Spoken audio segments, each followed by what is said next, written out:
welcome to the Star Companion. I'll let you go. You're much better at it than I am. I'm David, everybody, and that guy right there is Zach. And as my co-host Zach mentioned, this is the Star Companion podcast. This is the podcast where we're reviewing each Star Trek episode by stardate. And today we are reviewing Season 1, Episode 10 of Enterprise, and the episode name is Fortunate Son. Yep. Stardate between 71321.5.1 and 91215.1. And Fortunate Son is aboard the cargo ship, the ECS Fortunate. Captain Jackson Kane and First Officer Matthew Ryan play a game of low-gravity football on one of the cargo modules while they discuss the ship's operations. Their talk is interrupted by the arrival of Nausicaan pirates who launch an attack on the ship. And, so this episode, I think, is about the morals of what you'll do in a, not maybe in a time of war, but like what you would do to protect your property. Exactly.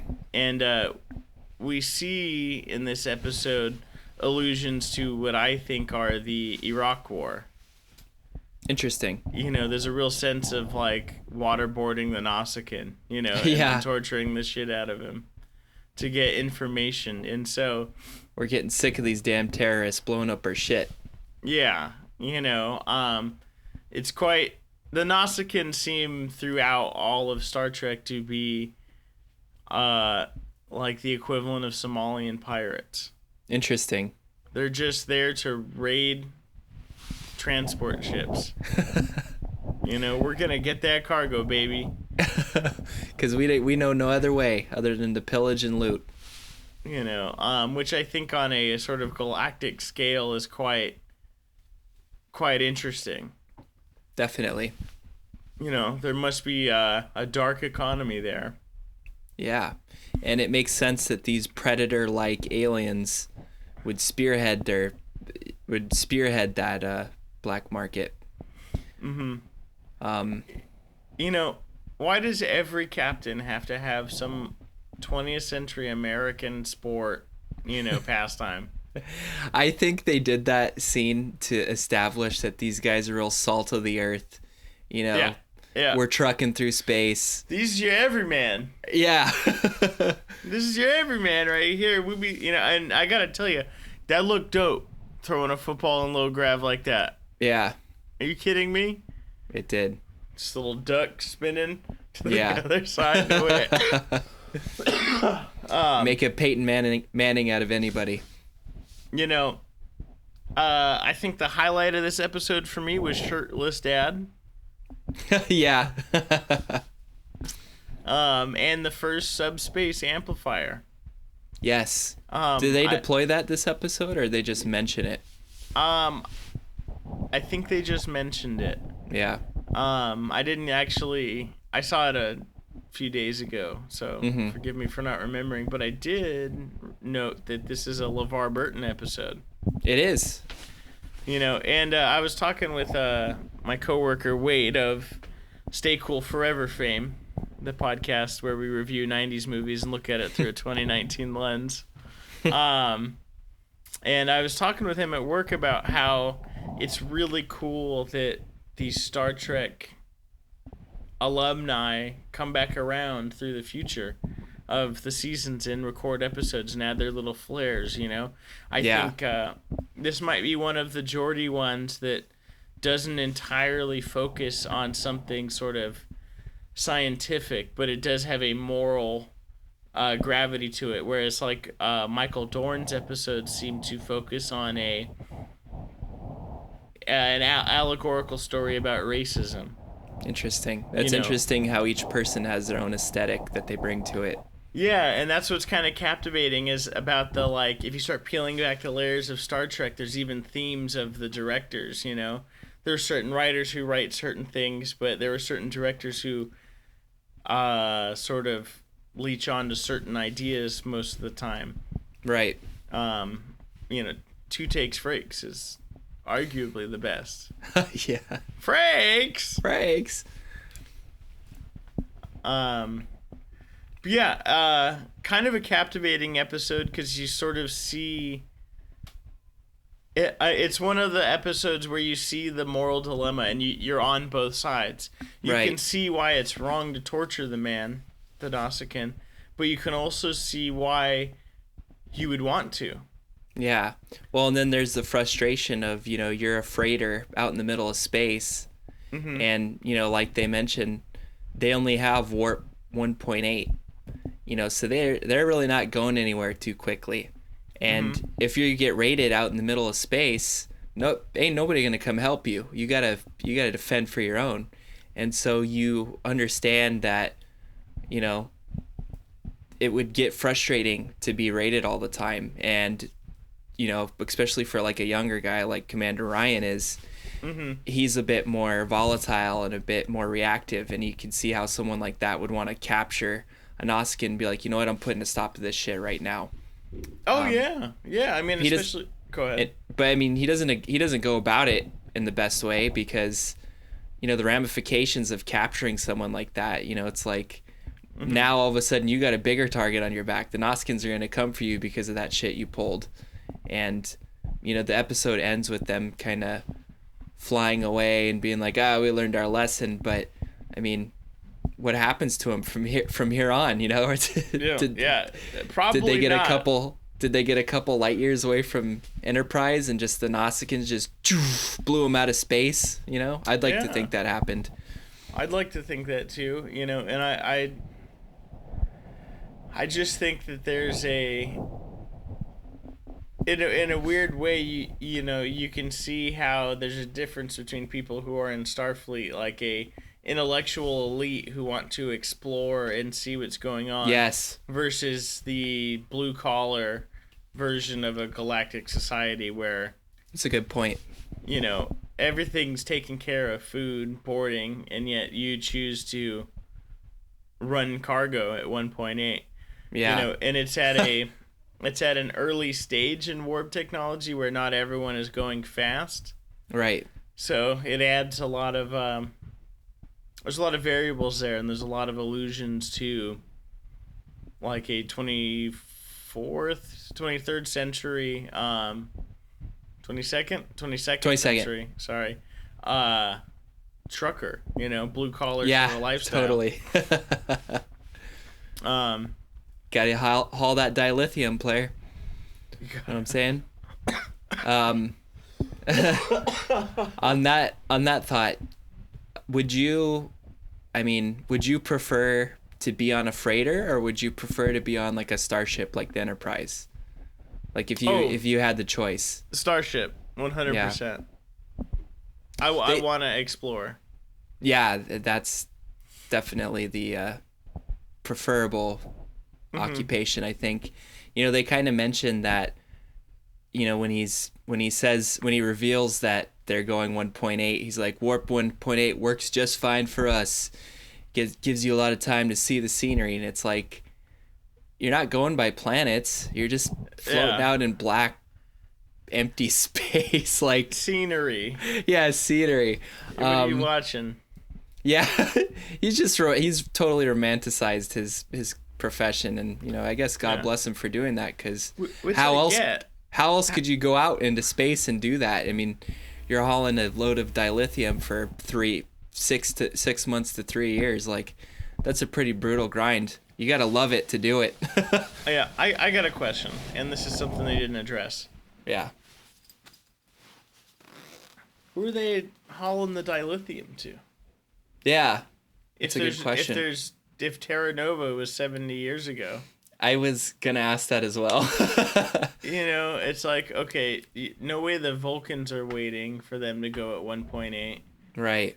I mean, unless it's so cheap. Mm-hmm. And then you got to get it,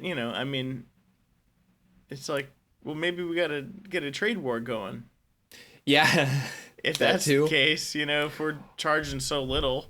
Well, and then when at the beginning of the episode where the Admiral sends the message through to Archer, he says that we need you to go and check out the ECS Fortunate because it's sending out a distress signal, and the nearest Starfleet ship is 3 weeks away. It's like, I thought Enterprise was the only Starfleet ship. Yeah. So far, like. Yeah.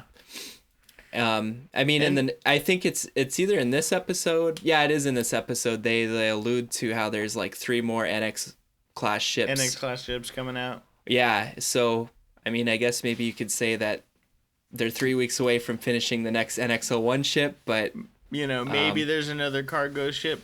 It's that whole notion of